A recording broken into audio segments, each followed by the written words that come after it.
¿Qué es la historia humana? Es un registro de los vencedores, de poder y propósito. La evolución, la agricultura, la revolución y así sucesivamente. La mayoría están al menos vagamente familiarizados con estos conceptos. Pero, ¿y si no es tan simple? ¿Y si las historias de los antiguos, cuentos de dioses y ángeles, de gigantes y desastres, son más literales de lo que pueden parecer a primera vista? Mira más de cerca, y una historia alternativa de la raza humana puede ser revelada. Una que cambia totalmente el conocimiento convencional y la historia del poder. Esta es una historia alternativa que ha sido censurada fuera del entendimiento humano, en su mayoría olvidada o ignorada, hasta ahora.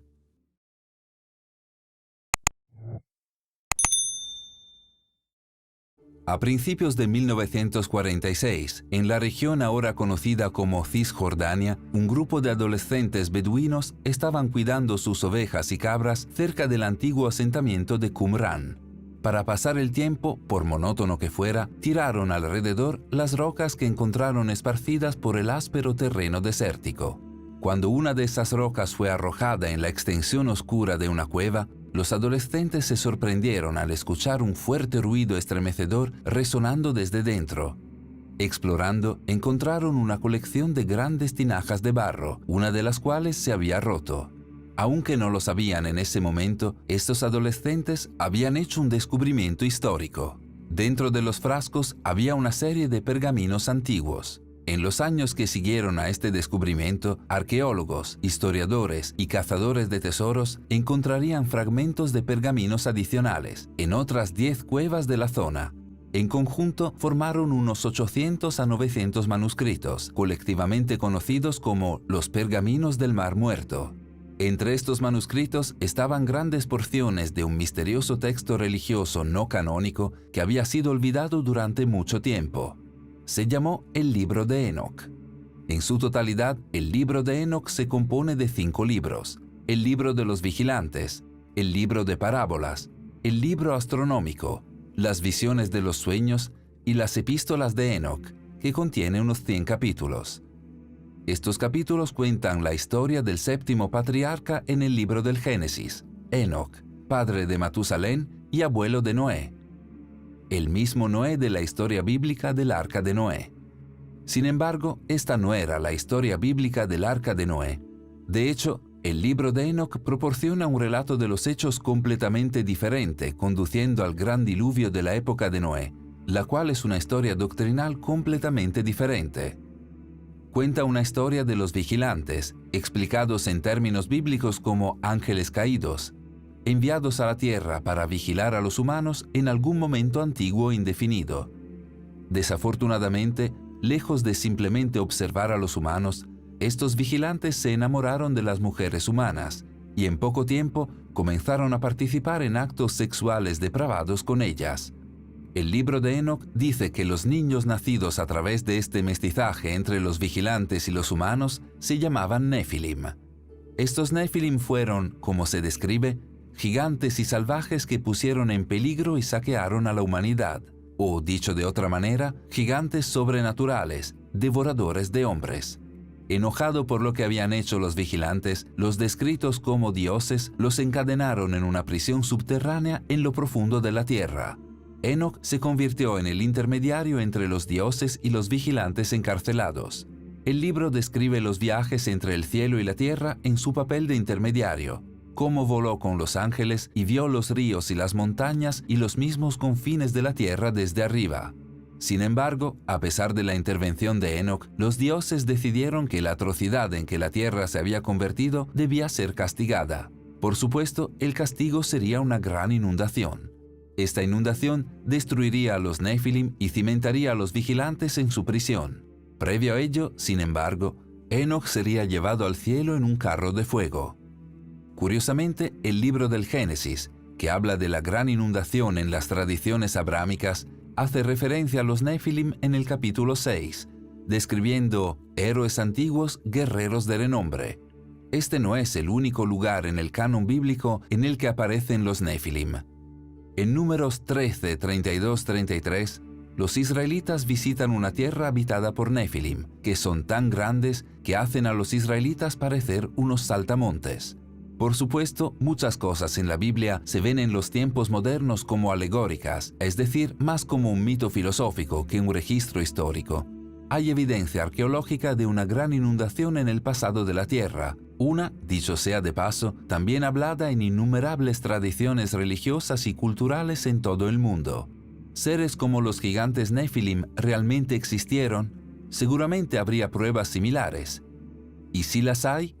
En nuestro video documental de 30 minutos sobre gigantes, en el cual vinculamos la descripción y comentarios, destacamos docenas de historias de enormes esqueletos desenterrados en América del Norte, junto con muchos artículos periodísticos de finales del siglo XIX y principios del XX que sugieren que gigantes antiguos eran de hecho reales y coexistieron con los primeros humanos. Este no es un fenómeno confinado a los Estados Unidos. Del mismo modo, enormes esqueletos se han encontrado en la selva amazónica, África y otros lugares. De hecho, historias de gigantes impregnan la historia y las tradiciones humanas. El famoso explorador Marco Polo una vez escribió sobre una raza de gigantes en Zanzíbar que eran tan fuertes que pueden llevar hasta 4 hombres ordinarios. Mientras que la gente del actual Tánger, Marruecos, una vez indicó que el fundador de su ciudad era un gigante llamado Anteo. Según el mito irlandés, la llamada Calzada del Gigante frente a la costa noreste de Irlanda, unas asombrosas 40.000 columnas de roca entrelazadas, fue construida por el gigante irlandés Finn McCool para que pudiera caminar a través del mar a Escocia para luchar contra otro gigante. Además, historias de gigantes salpican leyendas nórdicas y la mitología griega antigua. Quizás si los gigantes existieron, como estos registros a través de innumerables culturas sugieren, entonces el libro de Enoc es menos alegórico de lo que podría parecer originalmente, menos mito fantástico y más arraigado en la historia real. Es interesante tener en cuenta que durante siglos, el libro de Enoc fue una parte importante tanto para las tradiciones religiosas cristianas como judías. Muchas de las sectas, si no la mayoría, aceptaron el libro como escritura. Además, algunos incluso han sugerido que el libro de Enoc fue la inspiración para el libro del Génesis, debido a sus muchos paralelismos e historias superpuestas. La pregunta es, pues, ¿qué pasó? ¿Por qué el libro de Enoc no es parte de la Biblia? Para responder a esto, debemos regresar a los primeros siglos después de la muerte de Jesucristo, lejos del rígido canon de 39 libros del Antiguo Testamento y 27 del Nuevo Testamento que conocemos hoy como la Biblia. Originalmente hubo numerosos evangelios y textos religiosos que formaban el amplio espectro de la tradición cristiana. Como la religión cristiana creció después de la muerte de Jesús, la floreciente iglesia cristiana necesitaba saber qué textos debían leerse y seguirse, qué enseñanzas debían aplicarse, qué textos se considerarían aceptables y divinamente inspirados. La iglesia necesitaba, por diversidad, crear uniformidad, necesitaban un canon oficial. En una historia popularizada en los tiempos modernos por la obra fundamental de Dan Brown, El Código da Vinci, se recuerda que esta canonización sucedió, algo nefastamente, en el Concilio de Nicea en el siglo IV. Allí, según la historia, el emperador Constantino y otras autoridades eclesiásticas de alto rango dieron forma al canon cristiano para ajustarse a su propia agenda secreta. Desafortunadamente, esto no es históricamente exacto. El Concilio de Nicea no determinó el canon cristiano oficial. No culpes a Dan Brown. El famoso filósofo Voltaire hizo una afirmación similar en el 1700. Pero mientras la historia puede no ser exacta en los hechos, es exacta en cierto sentido. Miembros de alto rango de la Iglesia ciertamente escogieron y eligieron qué incluir en el canon bíblico oficial. Discutieron, tiraron de los hilos, echaron a sus oponentes como herejes y casi con certeza buscaron expandir su propio poder. Simplemente no tuvo lugar en un solo consejo, sino más bien como un proceso mucho más largo entre los siglos I y IV. Generalmente se entiende que a finales del siglo IV, el proceso fue completado y la Biblia se estableció oficialmente sin el libro de Enoc. ¿Cómo podría algo tan influente, sino vital, como el libro de Enoc, haber quedado fuera? Para responder a esta pregunta, uno podría examinar otros evangelios que también fueron censurados del producto final. Considera el Evangelio de Pedro, un fragmento del cual fue encontrado en Egipto en 1886, que cuenta la historia perdida de un Jesús resucitado que sale de su tumba y cuenta con 2 ángeles gigantes y una cruz flotante que habla. Y oyeron una voz desde los cielos diciendo: «Tú les has predicado a los que duermen». Y se escuchó una respuesta desde la cruz: «Sí». O considera el Evangelio de María, esa obra notoria en que María Magdalena se nombra no solo como uno de los discípulos de Jesús, pero su favorito, tal vez incluso su esposa. Dentro de este Evangelio pregunta el discípulo Pedro por qué él y los otros discípulos deberían escuchar a María, una mujer, a lo que Mateo responde: «Si el Salvador la hizo digna, ¿quién eres entonces por tu parte para hacerla a un lado? Seguramente el Salvador la conoce muy bien, es por eso que la ha amado más que a nosotros». Como el libro de Enoc, estos evangelios dicen historias extraordinarias que desafían a la historia. Quizás entonces no debería sorprendernos que estos textos fueron censurados por los primeros corredores del poder del canon cristiano oficial. Es lógico que el libro de Enoc pueda haber sido totalmente olvidado si no fuera por su supervivencia en pequeñas sectas ortodoxas de los judíos etíopes. De hecho, la única versión premoderna del texto fue escrita en Ge'ez, una lengua africana antigua. Fue esta versión que Richard Lawrence, el arzobispo de Cashel, utilizó en 1821 para producir la primera traducción al inglés del libro, la versión utilizada para informar del estudio de los pergaminos del Mar Muerto. Curiosamente, aunque el libro de Enoc fue omitido del canon cristiano establecido y posteriormente olvidado en todos menos los más oscuros rincones de la tradición religiosa y estudio teológico, la Biblia contiene numerosas referencias al mismo. Hay referencias a los Nefilim en Génesis y Números. El Génesis también contiene un recuento extenso del linaje de Enoc. El libro de Hebreos describe cómo Dios se había llevado a Enoc. Aparentemente una referencia a él siendo llevado al cielo en un carro de fuego antes del gran diluvio. Judas, mientras tanto, contiene un párrafo completo transcrito casi palabra por palabra de Enoc, sugiriendo que el libro puede, de hecho, haber servido como inspiración temprana para textos bíblicos canónicos. Además, Corintios 11, 5, 6 contiene instrucciones de San Pablo que las mujeres deben cubrir sus cabezas mientras están en la iglesia. Esto aparentemente es una referencia directa al hecho de que los vigilantes en el libro de Enoc se sintieron atraídos por las mujeres con cabello largo y suelto. Esta es una práctica que permanece en el catolicismo romano y el islam hasta el día de hoy.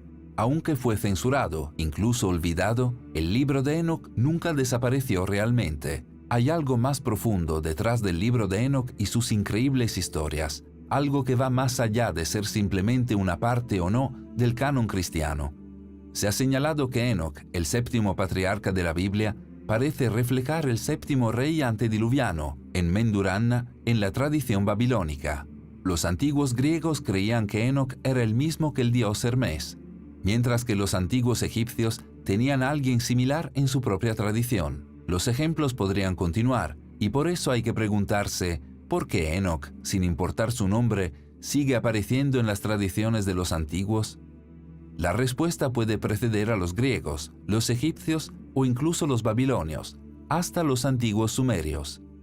Según los textos sumerios, la tierra fue visitada por un grupo de seres sobrenaturales en algún momento del pasado distante. Estos visitantes se describen en la tradición sumeria de una manera inquietantemente similar a las descripciones de los vigilantes en el libro de Enoc. En lugar de vigilantes, sin embargo, los sumerios los llamaron a estos seres los Anunnaki, que literalmente significa aquellos que vinieron de los cielos. Eran dioses para los sumerios. Para pensadores modernos como Zecharia Sitchin y Erich von Däniken, eran una raza antigua de extraterrestres que vinieron a la Tierra. Curiosamente, los textos sumerios cuentan historias de estos Anunnaki al igual que los vigilantes, que comenzaron a aparearse con los seres humanos, creando una especie completamente nueva en el proceso, reflejando la creación de los Nefilim. Como los dioses del libro de Enoc, los Anunnaki se enojaron debido a la condición de la tierra y provocaron una gran inundación. Es posible que el libro de Enoc, así como otras tradiciones relacionadas, simplemente están volviendo a contar la vieja historia sumeria de los Anunnaki? Considera la revolución agrícola, que comenzó alrededor del 10.000 a.C., tiempo durante el cual los seres humanos pasaron de un estilo de vida de caza y recolección a uno de agricultura y asentamiento. Según registros históricos, ya en 9500 a.C., en lo que hoy es el Kurdistán moderno, cebada, trigo y centeno estaban siendo cultivados. Se cultivaban avena, guisantes y lentejas, mientras que se domesticaban cabras y ovejas. Unos 500 años después de eso, la fundición de cobre y plomo fueron teniendo lugar en la región, junto con el tejido y la alfarería. Además, esta antigua cultura kurda fue la primera en desarrollar un guión, siendo una de las sociedades alfabetizadas más antiguas de la humanidad. Algunos se han preguntado cómo los seres humanos podrían haber hecho este salto tan rápido. Curiosamente, el pueblo kurdo afirma ser descendiente de los hijos de Jinn, los hijos de los espíritus.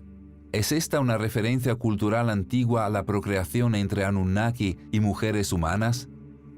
Según los sumerios, fueron los Anunnaki quienes trajeron conocimiento avanzado y tecnología a los seres humanos, echando una mano, por así decirlo, a la progresión de la civilización humana. Muchos han sugerido que esto explica monumentos aparentemente imposibles como las pirámides de Giza o Teotihuacán, estos antiguos monumentos de extraordinaria sofisticación que es completamente inexplicable por la cultura y circunstancias sociales de registro histórico. Quizás esto también explica cómo los seres humanos pudimos hacer la transición de cazadores-recolectores nómadas a civilizaciones sofisticadas en una cantidad de tiempo históricamente insignificante. Increíblemente, el libro de Enoch describe un proceso casi idéntico que tiene lugar, con los vigilantes reflejando a los Anunnaki en proporcionar a los humanos conocimiento y tecnología avanzada. Enseñan a los humanos la metalurgia y la minería, ciencia y medicina, cómo leer y escribir, y cómo leer las estrellas. Enseñan a los humanos a usar cosméticos y hacer joyas, y revelar los secretos del arte de la guerra. El libro de Enoch 8.1.3a dice: «Y Azazel enseñó a los hombres a hacer espadas y cuchillos, y escudos, y corazas, y les dio a conocer los metales de la tierra, y el arte de trabajarlos, y pulseras, y adornos, y el uso del antimonio, y el embellecimiento de los párpados, y toda clase de piedras costosas, y todas las tinturas colorantes. Y surgió mucha impiedad, y cometieron fornicación, y fueron llevados por mal camino, y se corrompieron en todos sus caminos». ¿Estaba el libro de Enoch de esta manera reflejando y volviendo a contar la historia de los Anunnaki? Es interesante que el ejemplo más común de algo completamente inexplicable por las circunstancias culturales y sociales de registro histórico, es decir, algo que los Anunnaki seguramente debieron haber ayudado a los humanos antiguos, son las pirámides de Egipto. Según el antiguo historiador árabe Al-Makrizi, estas pirámides fueron construidas por un rey llamado Saurid, que vivió antes del gran diluvio. Por cierto, Saurid traducido al hebreo es Enoch. Considera en otra parte del libro de Enoch, en un capítulo en el que Enoch da testimonio de los secretos de los relámpagos y los secretos del trueno. Algunos han sugerido que este capítulo está destinado a iluminar los acertijos de energía y electricidad. De nuevo, esto se relaciona directamente a los Anunnaki, que muchos creen han intentado revelar secretos similares a los seres humanos a través de círculos de cultivo durante algún tiempo. En nuestro último vídeo, llamado «Los círculos de cultivo contienen planos para dispositivos de energía libre», hablamos cómo en solo las últimas décadas los círculos de cultivos han aparecido en todo el mundo, detallando ecuaciones matemáticas complejas, diagramas magnéticos y motores, enrutadores mecánicos y las líneas de campo de una carga eléctrica, el trabajo, según algunos, de los Anunnaki. De hecho, considera la descripción de Enoch de su viaje para encontrarse con los dioses, teniendo en cuenta los avistamientos de ovnis que suelen acompañar y complementar estos círculos de cultivos. «Me llevaron a una especie de palacio flotante», dijo Enoch. «Era enorme, como vidrio tallado. El piso tenía placas de vidrio. A través del suelo se podían ver las estrellas que estábamos cruzando.